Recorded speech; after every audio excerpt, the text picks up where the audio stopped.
Hi folks, this is Tony at TravelScoot. Today I'm just going to show you the power cord for the battery charger, both the lithium-ion battery charger and the SLA battery charger. It's a very common power cord. If you misplace or lose yours or need to replace it because it's damaged or anything like that, we do have them available. They cost, I believe, $5 is what we charge for them. The big clincher though is that it's usually about $9 to ship the thing. These are available for just a few bucks at hardware stores, Walmart, Target, any store that sells electronic equipment, and even Amazon for like $2, and if you're Prime, it's free shipping.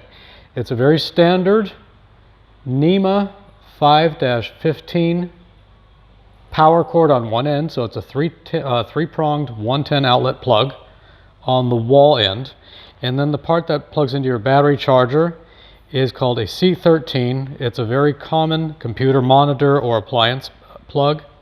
The exact designation, I believe, is IEC 60320 C13, available anywhere. Again, thanks for watching and have a great day.